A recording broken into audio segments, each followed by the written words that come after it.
Si je pense les bonnes choses, alors Dieu aussi va accompagner ses pensées, Dieu va accompagner ses paroles. Mais si je pense les mauvaises choses, contre mon frère, contre ma soeur, quoi qu'il ne m'a rien fait, j'excite Satan au travers de ces démons d'aller travailler, d'aller faire le mal. Donc c'est ce que Caïn ici a eu à faire. Son frère ne lui avait rien fait, mais il ne savait pas ce qui se passait dans le cœur de son grand frère. Ils marchaient peut-être ensemble, ils dormaient peut-être ensemble, mais ce qui se passait dans l'âme et dans l'esprit de son frère, il ne savait pas. Et les jours-là, ils étaient dans le champ. C'est ce jour-là qu'il a tué. Tu peux dormir avec ton mari, tu peux dormir avec ta femme, mais tu ne sais pas exactement la disposition de son âme. Voilà pourquoi il faut faire le nécessaire de connaître ce qui est dans l'âme de l'autre pour mieux vivre avec l'autre. Parce que si vous savez ce qu'il est, vous saurez mieux le contrôler, vous saurez mieux le diriger. Le problème aujourd'hui, parce que nous ne connaissons pas nos partenaires, nous ne connaissons pas ceux qui vivent avec nous, nous ne connaissons pas ceux qui travaillent avec nous, et du coup, leurs actions nous contrôlent et nous perturbent. Quand ils nous posent des mauvaises actions, on se dit, mais Nian Rizola, ça l'action hier, Nian Rizola se comporter de cette façon. Mais qu'est-ce qu'il t'a dit? Tu ne peux pas se comporter de cette façon. Quand une personne est encore un animal, il ne peut que te présenter la nature d'un animal. Mais si tu sais que c'est un animal, tu prieras pour lui afin que le tas animal quitte son âme et qu'il devienne comme un enfant de Dieu. Amen. Et qu'il te donne la joie. Amen. Et nous voyons encore des âmes escrocs, voleurs, trompeurs. Josué 7, 21, avec Achan. Vous voyez, Achan, Dieu leur dit que vous allez à Jéricho. Vous allez prendre la nation de Jéricho. Mais vous ne touchez à rien. Vous ne touchez à rien. Achan rentre, il voit comme ça le lingot d'or, il voit la richesse, il dit, waouh, Dieu ne veut que je sois pauvre, Dieu ne veut pas que je réussisse, Dieu ne veut pas que je possède aussi le bien de la terre. Bien aimé, aucun bien de la terre n'amène quelqu'un au ciel. Il n'y a que la parole de Dieu dans l'âme de quelqu'un, dans l'esprit de quelqu'un, qui transforme sa vie et qui l'amène au ciel. Parce que le ciel commence d'abord dans ton esprit, dans ton âme, sur la terre. Si sur la terre, tu n'es pas sûr de marcher avec Dieu, ce n'est pas avec la mort que tu seras sûr de marcher avec Dieu. Et ce monsieur voit le lingot d'or, il voit la richesse, il le prend. Et quand il prend cette richesse, il vient cacher. Et le peuple, avec son sacrificateur Josué, se met en mouvement pour aller combattre un petit royaume qu'on appelle Haï. Mais quand il arrive là-bas, il n'arrive pas avec ce petit royaume parce qu'il avait l'interdit. Il y avait quelque chose que Dieu avait interdit qu'ils ont eu à amener. Et ils sont pourchassés, ils sont vaincus. Josué dit quoi? Grand Jéricho, on a vaincu, mais un petit Haï, on n'arrive pas. Qu'est-ce qui se passe? Donc il y a des moments, quand on ne voit pas dans ta vie, il faut se poser la question, qu'est-ce qui se passe? Qu'est-ce qui fait qu'aujourd'hui là, je ne sens pas l'approbation de Dieu? Qu'est-ce qui fait qu'aujourd'hui là, je ne sens plus la joie de Dieu que je sentais? Vous savez, quand Dieu n'est plus avec une personne, vous pouvez la sentir. Vous pouvez sentir que Dieu n'est plus avec vous. Et si vous sentez que la présence de Dieu que vous constatiez tout le temps, vous ne vivez plus cela, il faut chercher à se poser la question, pourquoi Dieu s'est éloigné de vous? Est-ce qu'il y a quelque chose que j'ai eu à faire qui a éloigné Dieu de ma vie, qui a éloigné Dieu de ma relation? Parce qu'une personne qui vit constamment avec Dieu, il saura toujours que Dieu est là. Et Josué qui était spirituel s'est rendu compte, non. Si le grand royaume, nous avons gagné ça facilement, mais le petit royaume, pourquoi nous n'avons pas pu gagner? Il est allé prier le Seigneur. Il est allé chercher la face de Dieu. C'est en ce moment-là que Dieu va nous révéler qu'il y a l'interdit. Il y a quelqu'un qui a amené l'interdit au milieu du peuple. Amen. Amen. Bien aimé, quand dans ma vie, dans ta vie, il y a l'interdit, Dieu ne vient pas. Amen. Je peux beau jeûner. Je peux beau prier du matin au soir. Dieu ne respecte que sa parole. Il a dit ne prenez pas, ne touchez à rien, je veux vous accompagner. La plupart d'entre nous sommes faibles parce que nous n'avons pas l'accompagnement de Dieu. Nous n'avons pas la touche de Dieu. Nous n'avons pas l'approche de Dieu. C'est-à-dire dans tout ce que nous faisons, Dieu ne nous accompagne pas, il ne marche pas avec nous. Or, marcher sans Dieu, c'est aller à l'échec. Être dans un mariage sans Dieu, c'est aller à la catastrophe. Faire les affaires sans Dieu, c'est aller vraiment à la faillite. Mais quand Dieu nous accompagne, même quand nous commençons petits, nous montons avec Dieu. Même quand nous sommes dans les difficultés, il nous fait sortir des difficultés. Même quand nous traversons les moments d'épreuve, il nous console, il nous fortifie. Parce que celui qui sera ta force est ta consolation.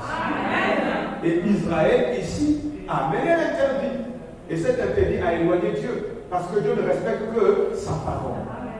Et Josué va prier, va dire il y a l'interdit. Et quand on va découvrir l'interdit, on va ôter l'interdit du milieu du peuple. En ce moment-là, Dieu est revenu avec le peuple. Dieu revient avec le peuple, il les accompagne et ils vont vaincre Haï. Amen. Mais qu'est-ce qui a mené Achan? Son esprit était né de nouveau. Il était enfant de Dieu. Mais son âme était encore voleuse. Son âme était encore escroc. Ton âme était encore dans les plaisirs et les passions de la terre. Donc tu peux naître de nouveau, mais ton âme n'appartient pas à Dieu. Amen. Parce que nous nous posons la question. Judas était né de nouveau. Il chassait les démons. Il faisait les miracles. Mais son âme était diabolique. Son âme était diabolique. Donc tu peux venir à l'église. Tu peux chanter. Tu peux prêcher comme je le fais maintenant. Mais si ton âme et ton esprit ne pas marier à la parole de Dieu, bien aimé, c'est un travail inutile. Parce que la Bible dit c'est l'âme qui pêche, c'est celle-là qui n'y va. Dieu n'a jamais dit l'esprit qui pêche. Voilà pourquoi on ne va pas se consoler seulement à voir notre esprit appartenir au Seigneur, mais que notre âme et notre corps aussi soient tout entiers au Seigneur. Amen.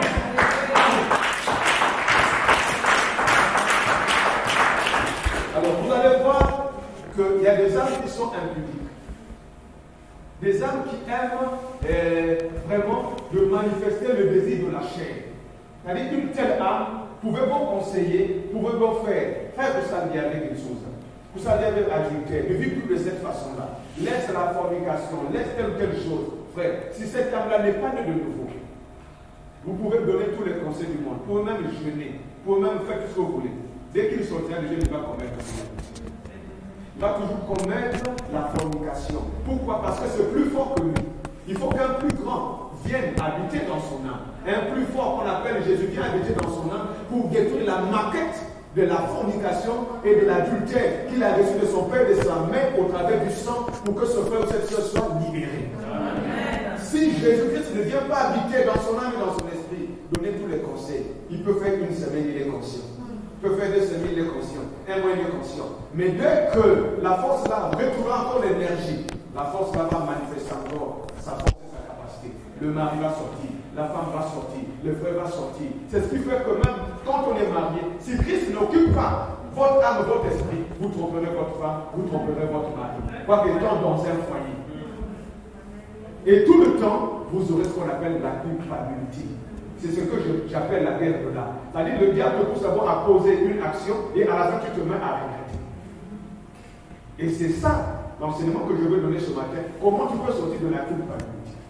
Mais je ne peux pas d'abord te donner la réponse si je ne te montre pas les conséquences qui amènent l'âme à rentrer dans certaines choses. Voilà pourquoi, bien aimé, nous devons faire un effort tous. Nous devons nous observer, nous devons nous regarder tout le temps. Notre langage, notre comportement, nos agissements, voir au plus profond de nous quelles sont les actions qui se répètent le plus souvent et qui sont contraires à la parole de Dieu. Donc ceci est lié à mon âme, ceci est lié à mon sang. Voilà pourquoi de temps en temps, je me comporte de cette façon. Une telle personne, même si elle a l'argent, il va multiplier les partenaires. Pourtant, cette soeur-là, ce frère-là, le mari lui donne tout. Il a tout ce qu'il faut. La maison, la voiture, l'argent. Mais comme ce côté-ci, le totem là, pour que le frère ou la soeur soit libéré, il faut que le totem soit chassé de son âme. Si le totem n'est pas chassé de son âme, votre argent ne peut pas corrompre le totem. Votre argent, votre richesse ne peut pas corrompre le totem. Le frère est tellement lié à ce totem qui le pousse à faire la débauche et la vérité que vous ne pouvez rien. Il faut seulement que Jésus-Christ intervienne. Et pour qu'il intervienne, il faut que lui prenne la décision de donner sa vie là aussi. De reconnaître qu'il vit mal et qu'il a une mauvaise action, qu'il a un mauvais comportement et que ces actions-là ne plaisent pas au Seigneur et que lui-même il regrette profondément. En ce moment-là, Dieu lui viendra en aide et il va sortir de cette attitude et de ce comportement. Sinon, tu continueras à chanter, tu continueras à louer, mais quand il s'agit de parler mal à ton mari, vraiment, des âmes impudiques, des âmes irrespectueuses. C'est-à-dire, vous êtes déjà une parole, elle est à 15 paroles. Combien de sœurs vont rater les mariages? Parce qu'elles sont impudiques, parce qu'elles ne savent pas parler, parce qu'elles ne savent pas se tenir devant un homme. Combien d'hommes n'ont pas manqué de fiancés parce que de temps en temps, cet homme-là écrase par les paroles. Mais parfois, il ne se rend pas compte que c'est son âme. Il croit que c'est normal. Il trouve que non, c'est ma nature, c'est mon comportement. Frère, la vraie nature que nous présentons aux hommes, c'est la nature de Christ. Notre nature à nous tue les autres. Notre nature à nous blesse les autres. Notre nature à nous éloigne les autres de Dieu. Quand bien même quelqu'un voudrait venir au Seigneur, quand il voit mon comportement, il voit mon langage et se dit non, Si celui-ci prie, pourquoi il n'est pas changé?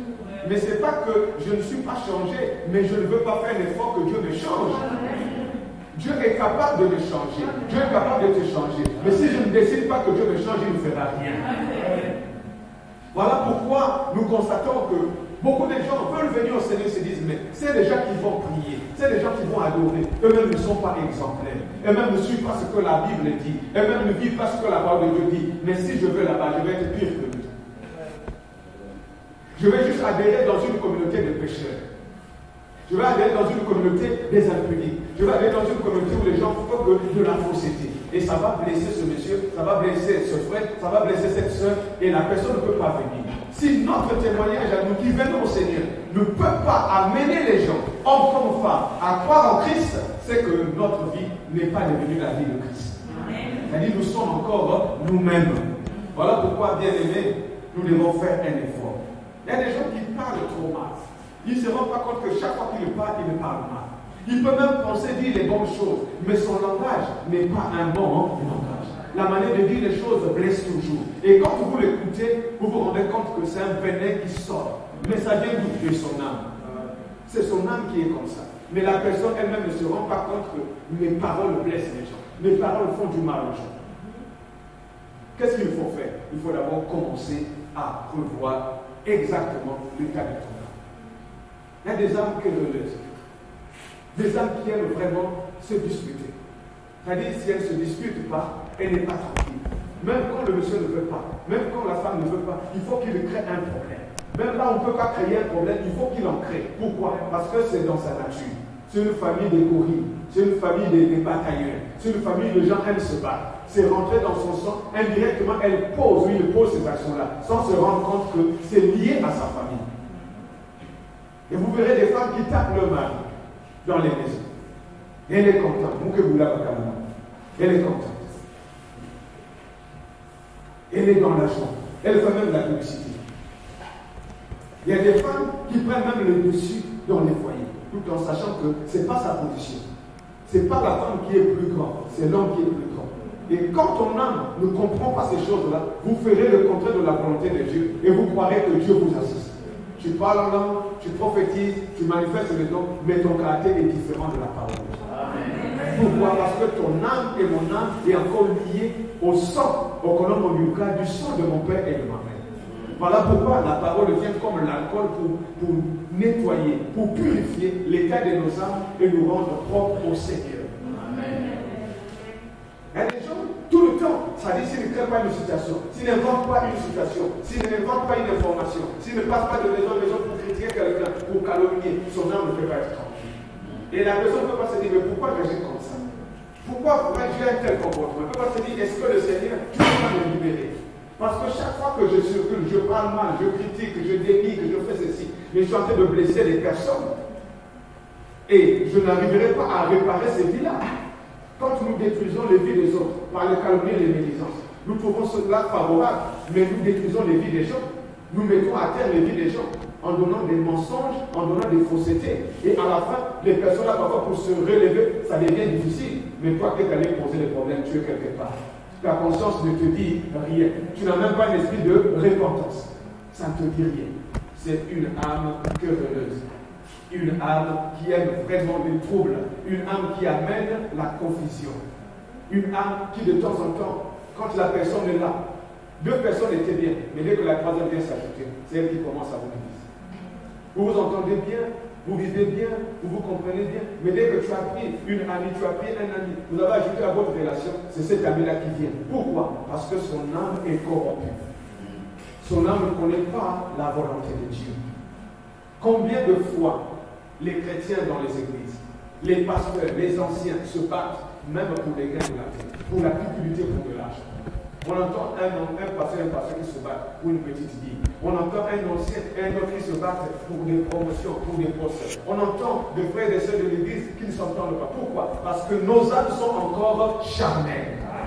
Quand une âme, elle est délivrée, quand une âme a reçu l'ordre de la parole, cette âme-là accepte tout pour la gloire de Dieu. Combien d'entre nous ici ne sont pas devant les tribunaux pour les biens de la terre? Combien d'entre nous ici ne traînons pas les frères et les sœurs dans les tribunaux à cause des biens de la terre? Pourquoi? Parce que nos âmes sont accrochées à ces choses-là. Et on ne peut pas accepter ce que la Bible dit qu'à cause du Christ, nous pouvons accepter même d'être dépouillés. Parce que si quelqu'un te dépouille, Dieu va te revêtir. Si quelqu'un prend ce qui est à toi et que tu consens qu'il te le prenne, Dieu voit l'état de ton cœur qui est bien disposé, il pourra te donner plus que cela. Mais si nous allons à humilier les frères, à humilier les sœurs, à cause du bien de la terre, pour de petites choses, tu en trouveras, mais le ciel va être fermé.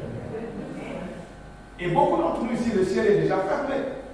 On se pose la question, mais pourquoi ça va quelque chose? Je ne fais pas l'adultère, je ne vole pas, je ne tue pas. Comme si c'était les meilleurs péchés.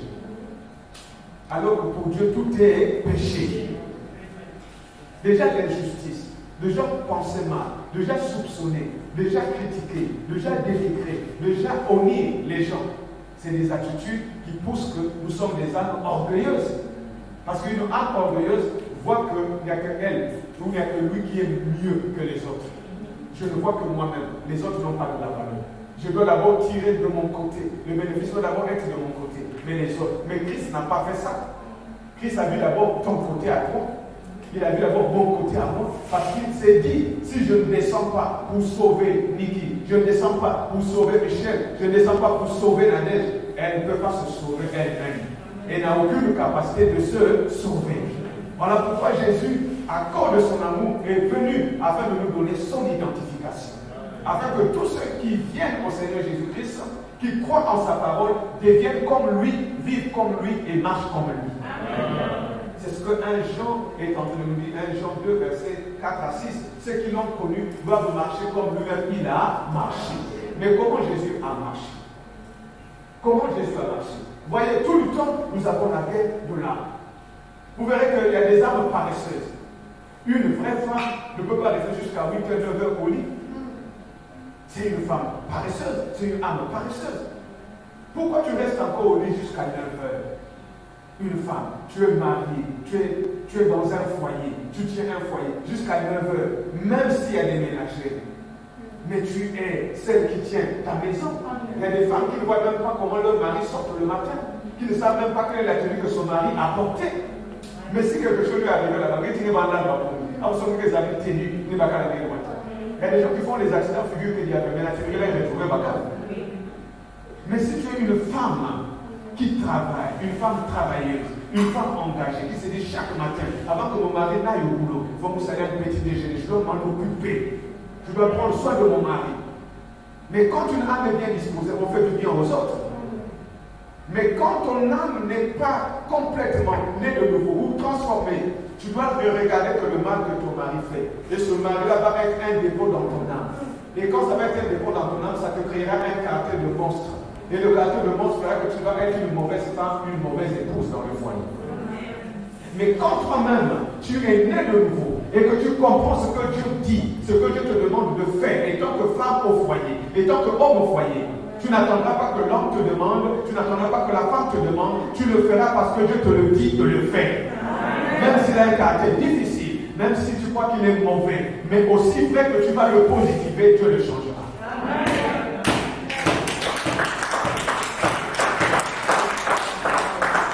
La grande difficulté que nous avons, parce que nous donnons à nos maris, à nos frères, des identités qui sont contraires à l'identité de Christ. Pas que sa nature, pas que son comportement te présente une identité qui est contraire à la parole de Dieu, toi qui le vois, toi qui es né de nouveau, tu dois confesser la parole de Dieu pour ton mari, pour ton frère, pour tes enfants, afin que Dieu les crée tels que tu prononces.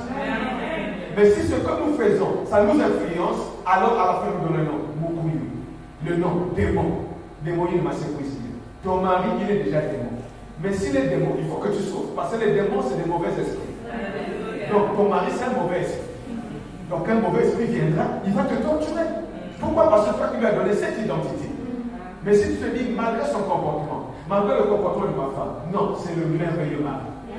C'est la merveilleuse femme. Je n'ai jamais eu une épouse comme celle-ci. Je n'ai jamais eu un homme comme celui-ci. Ah, mon mari est spécial. Mon frère, il est spécial. Tu commences à prononcer les bonnes paroles sur lui. Tu commences à dire les bonnes choses. Et les bonnes choses vont commencer à créer ton mari. Vont commencer à créer ta femme. Et ce que tu ne t'attendais pas va s'accomplir. Parce que la Bible dit que par nos bouches, nous condamnons, par nos bouches, nous justifions. Tout ça, c'est quoi? C'est l'âme. C'est nos âmes. Et du coup, on se met à se poser la question, est-ce que c'est vraiment mon mari? Est-ce que c'est vraiment ma femme? Est-ce que le frère là, vraiment, c'est un frère? Oui, c'est un frère.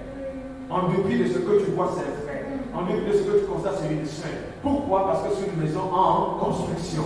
Dieu est en train de construire encore cette maison. Mais il faut aider Dieu à construire cette maison avec les bonnes paroles. Parce que c'est toi qui le vois sur la terre. Dieu, il connaît la fin de cet homme, de cette femme. Mais toi qui le vois sur la terre, il te présente une autre identité. Toi, tu vas confesser l'identité de Dieu sur ton frère, sur ta soeur, comme Dieu le voit. Et en ce moment-là, il va être créé et tu vas être une source de bénédiction. Mais quand l'âme est corrompue, quand l'âme ne connaît pas la parole de Dieu, quand l'âme elle-même vit comme nous sommes nés, et que l'âme demeure sans faire un effort d'aller vers le Seigneur, alors nous rentrons tout le temps dans la guerre de l'âme. Et cette guerre de l'âme se manifeste par les questionnements. Tout le temps, on se pose des questions. Pourquoi mon enfant est de cette façon? Pourquoi mon enfant est impromis? Pourquoi mon enfant ne me respecte pas? Pourquoi mon mari? Pourquoi ma femme? Pourquoi? Non. Les pourquoi là ont de réponse dans la présence de Dieu. Voilà pourquoi ce matin, Dieu m'a dit, pas de la guerre de l'âme. Si on n'arrive pas à sortir de la guerre de l'âme, bien aimé, c'est difficile. Mais quand nous nous donnerons au Seigneur, vous allez voir que les actions que nous posons vont être les actions du Seigneur. Dieu me parle des âmes hypocrites. Il va te dire, frère, oh je t'aime. Frère, tu es le merveilleux frère. Viens, mange. Vraiment, rassasie-toi. Sois heureux. La bouche parle, mais le cœur ne parle pas comme la bouche. La main donne, mais le cœur ne donne pas comme la bouche. C'est une âme hypocrite. C'est une âme hypocrite. Et la plupart des hypocrites sont gentils. La plupart des hypocrites sont gentils. C'est pour cacher leur couverture du mal. Vous verrez la gentillesse, vous verrez la manière de faire. Vous allez dire que c'est un merveilleux frère. C'est une merveilleuse frère. Mais au-dedans, il y a des venin. Parce que ce n'est pas possible qu'on aime une personne qu'on parle encore mal de cette personne. Ce n'est pas personne qu'on soutient une personne qu'on dise encore ce qu'on a fait comme soutien. Mais quand une âme n'est pas de nouveau, tout ce que nous faisons, nous le faisons pour la gloire de Dieu. Nous le faisons pour que les hommes nous acclament et reconnaissent ce que nous faisons. Mais quand on est né de nouveau, on n'ose même pas savoir ce qu'on a fait à quelqu'un. Parce que Dieu seul le voit et Dieu seul le note. Dieu seul le met dans le livre de souvenirs et se souviendra ce jour-là pour toi et pour moi. Mais quand on est une âme hypocrite, le but c'est quoi? Quand le frère vient, quand la soeur vient, tu lui fais du bien, mais après tu l'écrases encore. Il est encore passé. Regarde le il y a des aussi. Mais tu te fais mal toi-même. Tu te fais mal toi-même. Tu n'auras pas une bénédiction de rien ça, bien-aimé. Il faut observer et pratiquer ce que la parole de Dieu nous dit. C'est ce qui nous bénira. Vous êtes en train de manger, ça sourit, ça cause. Mon frère est que celui-là aussi. Ah, regardez-moi celui-là. Tu parles à toi-même, mais la bouche mange. Les âmes hypocrites. Et une telle âme ne peut pas faire évoluer quelqu'un, ni se faire évoluer elle-même. Parce que déjà les dispositions du cœur sont mauvaises. Il n'y a pas la base de la vie de Dieu dans une telle âme. Et les actions que nous posons finissent toujours par tuer les autres, par faire mal aux autres. Nous devons faire un effort bien aimé de sortir de ces états-là, parce que ça ne plaît pas au Seigneur. Ça ne plaît pas au Seigneur. Vous voyez, quand on est aussi paresseux, ou si paresseuse, on ne peut pas évoluer, on ne peut pas prospérer. Parce que pour prospérer dans la vie, tant matériellement, tant spirituellement, il faut être un homme engagé, un homme motivé. Si je suis paresseux, tu es paresseux, socialement, je ne serai pas béni, je n'avancerai pas. Spirituellement, je ne serai pas élevé, je n'aurai pas la force et la puissance de Dieu. Au moment où les autres prient, tu ne fais que dormir, comment le Saint-Esprit viendra habiter en toi? Parce que tu es une âme paresseuse. Au moment où les autres travaillent, même quand on te donne le travail, tu farfouilles le travail, tu fais n'importe comment. Dans le but qu'on t'enlève, parce que tu n'aimes pas travailler. Et quand tu n'aimes pas travailler, tu n'aimes pas la richesse. Parce que la richesse ne vient qu'auprès de ceux qui travaillent. Donc, quand tu ne veux pas travailler, la richesse ne viendra pas. Et quand la richesse ne viendra pas, tu vas être envieuse. Et quand tu vas être envieuse, tu seras à la fin sorcier. Parce que tous les envieux, c'est des sorciers. Mais la sorcellerie, c'est penser mal des autres. La sorcellerie, c'est envier ce que l'autre a. Alors que la Bible dit n'est pas envier. Nous devons nous réjouir de ce que nous avons. Maintenant, comment allons-nous sortir de ce tableau sombre? C'est la grande question. Comment vaincre la guerre de l'âme? Si mon âme m'amène à faire toutes ces choses, il y en a beaucoup. On n'a pas assez de temps, on pouvait citer. Si mon âme me pousse à faire toutes ces choses, ou mon âme est ancrée dans toutes ces choses, comment ferais-je pour sortir de cet état et plaire au Seigneur? C'est la grande question. Voilà pourquoi j'ai dit, je parlerai d'abord un peu de caractéristiques de nos âmes. Après, je vais vous donner la réponse à la question comment vaincre la guerre de l'âme. Nous allons rapidement dans le livre de Romains 6, le verset 4 à 11. C'est là où nous trouvons la réponse de la guerre de l'âme.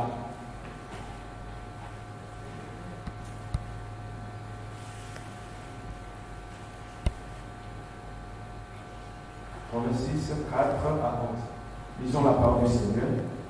Nous avons donc été ensevelis avec lui dans la mort par le baptême, afin que comme Christ est ressuscité d'entre les morts par la gloire du Père, de même nous aussi, nous marchons en nouveauté de vie. En effet, si nous sommes devenus même plante avec lui par la conformité à sa mort, nous le serons aussi par la conformité à sa résurrection. Nous savons que notre vieille nature a été crucifiée avec lui, afin que ce corps de péché soit réduit à l'impuissance et que nous ne soyons plus esclaves du péché. Car c'est lui qui est mort et quitte du péché. Or, si nous sommes morts avec Christ, nous croyons que nous vivons aussi avec lui. Sachant que Christ ressuscité d'entre les morts ne meurt plus, la mort ne domine plus sur lui. Car il est mort, c'est pour le péché qu'il est mort une fois pour toutes. Et maintenant qu'il vit, il vit pour Dieu. Ainsi, vous-même, considérez-vous comme morts au péché et comme vivants pour Dieu par Jésus-Christ. Amen. Voilà la réponse à la guerre de l'âme. Si un frère ou une sœur se considère comme mort avec Christ, comme étant devenu une même plante, qu'est-ce que ça signifie? Quand nous avons une plante, c'est un arbre. Quand vous prenez la branche d'un autre arbre, vous venez mettre ça, vous greffez ça à cet arbre-là, la branche qui est greffée va avoir la même vie qui monte de cet arbre-là pour nourrir cette branche. Même s'ils peuvent donner différents types de fruits, mais ils auront la même source qui est la même sève. Donc, moi, il y a Christ qui est là. Moi, je suis venu, je me branche ou bien je m'accroche à Christ, afin que la vie de Christ qui monte aussi en moi et me contamine. Amen. Amen. Donc, pour que j'arrive à vaincre la guerre de l'âme, il faut que moi et Christ nous devenons une même plante. Il faut que je me nourrisse de la même vie de Christ. Il faut que j'aime les mêmes choses que Christ aimait. Il faut que je fasse les mêmes actions que Christ faisait. Il faut que je me comporte de la même manière que Christ se comportait. Mais comment se faire? Il faut que je commence d'abord à me faire la guerre à moi-même. Amen. Parce que la Bible dit, si quelqu'un ne renonce pas à lui-même, il ne peut pas être mort d'ici. Donc il y a d'abord un problème de renoncement personnel. Mais comment je ferai ce renoncement? Il faut que je me voie d'abord moi-même dans ce que je fais, dans ce que je dis, dans mon comportement de tous les jours. Et quand je me verrai moi-même qui je suis, en ce moment-là, je verrai qu'en moi, il y a encore des attitudes, il y a encore des comportements, il y a encore des choses qui ne plaisent pas au Seigneur. Et je veux venir auprès du Seigneur pour lui dire, Seigneur, je ne suis pas digne de toi.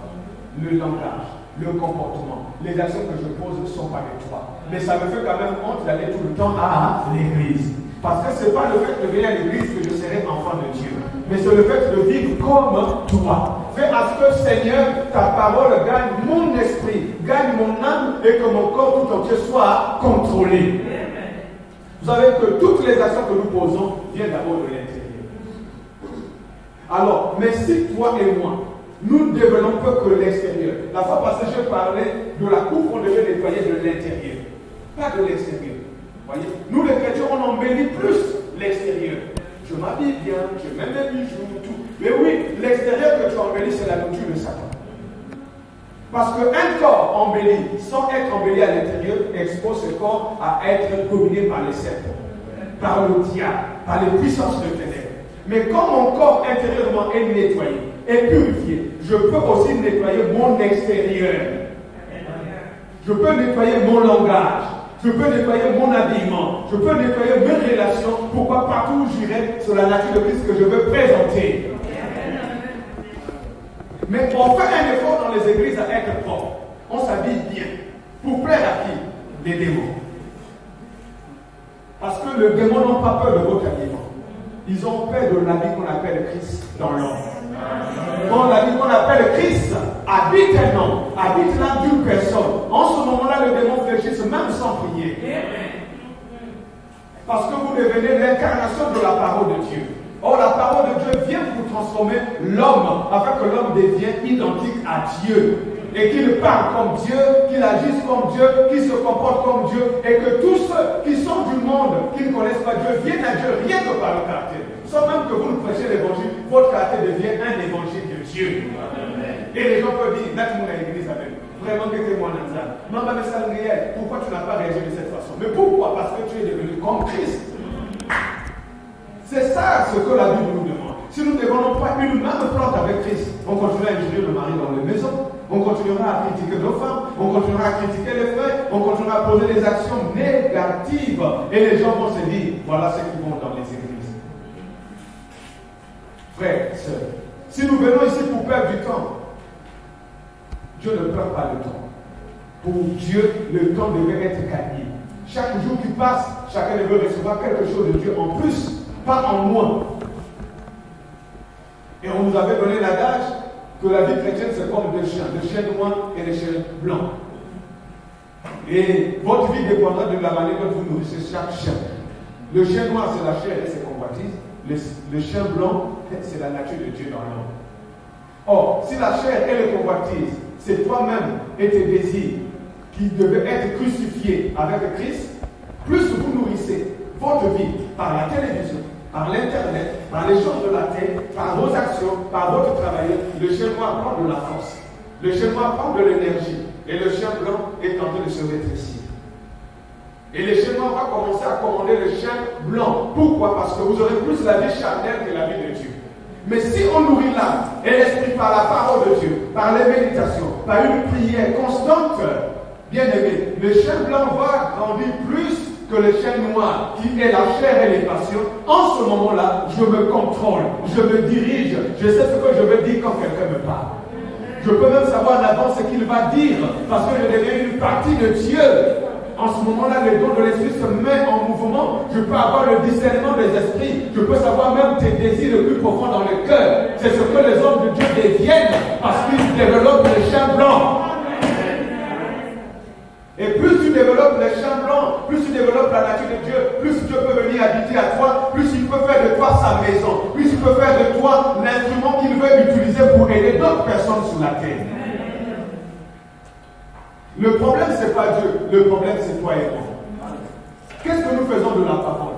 Quand même un élève est en classe, il a le meilleur professeur qui soit, mais si cet élève-là ne s'applique pas, ne va pas étudier, ne va pas réviser les leçons, quand il y aura le devoir, il y aura 3. Mais il y aura un qui aura 20. C'est la même chose à l'église. Nous écoutons les enseignements, nous écoutons les prédicateurs, mais tout le temps, qu'est-ce que tu fais de tes enseignements? Qu'est-ce que je fais de ces enseignements? Est-ce que je vais à la maison, regardant plus la télévision, vivant plus ma vie, restant plus avec les amis qui n'ont pas Dieu, pour qu'ils déposent leur matière fécale dans mon âme et dans mon esprit à cause de mauvaises paroles? Vous savez que la Bible dit que ce que nous écoutons, c'est ce qui apporte la foi. Et ce que tu entends aussi de tes amis, c'est ce qui apporte l'impiété que tu as entendu là. Plus tu as des amis qui n'ont pas Dieu, ils vont te donner les paroles de Satan sans que tu te rendes compte. Mais plus tu restes avec ceux qui ont Dieu, ils vont chasser Satan de ton âme à cause des exhortations et de la présence de Dieu qui sont en nous. Et petit à petit, tu vas trouver l'équilibre et la joie de vivre avec Dieu demeurera avec toi. Pourquoi aujourd'hui nous ne faisons pas de progrès avec Dieu? Pourquoi aujourd'hui nous ne devenons pas des hommes et des femmes excellents qui bouleversent le monde? Pourquoi aujourd'hui dans nos maisons, dans nos familles, on ne peut pas dire voilà un frère, voilà une sœur? Pourquoi mais pas excellent? Dieu nous appelle à l'excellence parce que nous ne faisons pas nous-mêmes un effort, parce que nous ne sommes pas plantés avec Christ, parce que nous ne sommes pas devenus un sacrifice vivant. C'est ce que Romains 12, si on peut me le balancer 1 à 2. Comme Romains 12, la Bible dit que nous devons être transformés par le renouvellement de l'intelligence. Si mon intelligence n'est pas renouvelée, si mon intelligence n'est pas transformée, bien aimé, je serai toujours ce que je suis, un cochon. Parce qu'un cochon, on peut beau laver le cochon. Il peut marcher 5 km, il ne trouve pas de bourbier. Mais dès que le cochon trouvera le bourbier, ou bien là où il y a la boue, les cochons vont dire de ma nature, c'est ça. Tu m'as seulement lavé pour un temps. Je ne peux pas me donner de ma nature qu'on appelle la boue. Et si vous mettez de perles, vous mettez de l'or au niveau des oreilles de cochon, c'est-à-dire la bonne parole, les bonnes révélations, tombent comme sur les oreilles de cochon. On a mis des perles, on a mis de l'or, on a mis du diamant, mais ce diamant-là va être mis dans la boue. Pourquoi? Parce que le cochon-là n'est pas conscient que Dieu l'a nettoyé, que Dieu l'a lavé, que Dieu l'a sanctifié. Mais quand quelqu'un se rend compte que je deviens participant de la gloire de Dieu et que Dieu doit régner en moi, que Dieu doit diriger ma vie, que Dieu doit contrôler ma vie, il va commencer à veiller tous les jours sur sa vie. Je vous exhorte donc, frères, par les compassions de Dieu, à offrir vos corps comme un sacrifice vivant, saint, agréable à Dieu, ce qui sera de votre part un culte raisonnable. Est-ce que quand tu es ce matin, tu es un culte raisonnable pour Dieu? Pour être un culte raisonnable, il faut que je me sacrifie. Mon corps. Mais ton corps appartient à quoi? À la croix. Ton corps appartient à quoi? À qui? Aux gens de la terre. Ton corps appartient encore à qui? Bien aimé. Je ne sais pas. C'est à toi de répondre. Parce que j'ai ma propre réponse. Ton corps appartient à qui? Mon corps appartient à qui? Si mon corps physique, il n'a pas parlé de mon âme, de mon esprit. Si mon corps physique ne devient pas un sacrifice vivant, saint, agréable à Dieu, je ne peux pas avoir un véritable culte.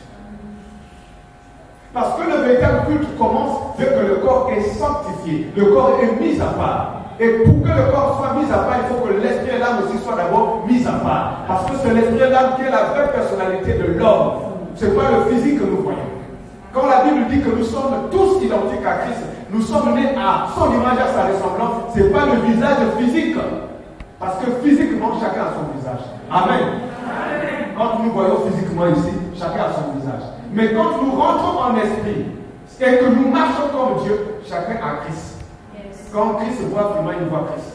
Il voit son mari, il voit Christ. Il me voit, il voit Christ. Et si Christ est en chacun de nous, on ne peut plus se critiquer, on ne peut plus se haïr, on ne peut plus se faire mal. Pourquoi nous nous haïssons? Pourquoi nous nous faisons mal les uns les autres, même dans les églises? Parce que la proportion de Christ n'est pas identique à tout un chacun de nous. Voilà pourquoi ceux qui ont atteint un âge de Christ, qui ont atteint une certaine dimension de Christ,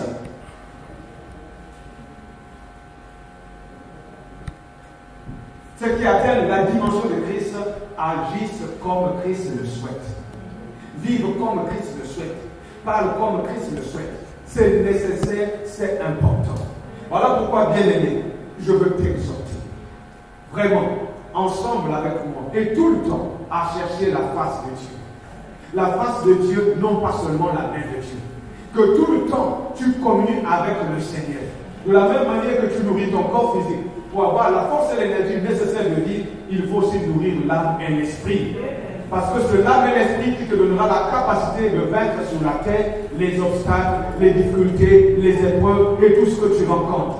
Mais si nous développons seulement le corps physique et que nous laissons le corps intérieur, qui est la vraie personnalité dans laquelle Christ doit habiter, bien aimé, nous serons tout le temps voués à l'échec, aux soucis, aux regrets de la vie, et on croira que Dieu n'est pas bon pour nous alors qu'il est bon pour nous. En tout cas, que l'Éternel te bénisse ce matin. Que l'Éternel te garde ce matin.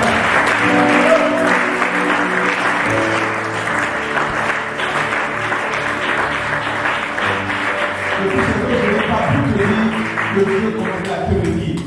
Et Dieu continue à te l'enseigner. Je sais que tu as compris que tu as une guerre de l'âme tout le temps. Et que tu dois sortir de cette guerre. C'est possible de vivre une vie sans que nous ayons des démons, sans que nous soyons troublés, sans que nous soyons perturbés. C'est possible. Tout dépend de ta communion avec Dieu. Amen. Nous allons nous élever, on va prier le Seigneur. On va prier le Seigneur. Tu vas dire, Seigneur, donne-moi la force de vaincre la guerre de l'âme au travers de ta parole.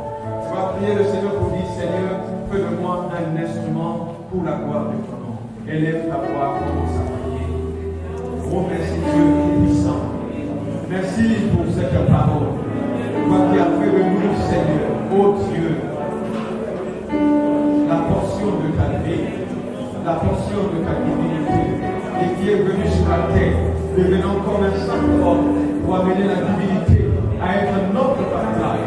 Seigneur, nous voulons exceller dans la vie divine, non pas dans la vie charnelle. Nous voulons exceller dans notre communion et dans notre marche de tous les jours avec le Seigneur et avec notre prochain. Car tu as dit, tu aimeras le Seigneur ton Dieu de tout ton cœur et de toute ton âme. Et tu aimeras ton prochain comme toi-même. Oh Dieu, bénis encore une fois de plus cette parole qui est sortie. Oh Dieu, et que cette parole fasse du bien à quelqu'un.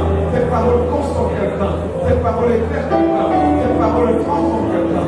Nous voulons nous accrocher à toi et te planter comme cet arbre au bas d'un point d'eau qui donne le fruit selon la saison et dont le feuillage ne se fait du point. Seigneur, merci de convaincre nos cœurs, de changer, d'être transformés. Béni soit ton nom, maintenant à jamais. Au siècle de siècle, nous te disons un grand merci. À toi l'honneur et la gloire. Au nom de Jésus notre Seigneur. Amen. Amen. Que Dieu nous bénisse.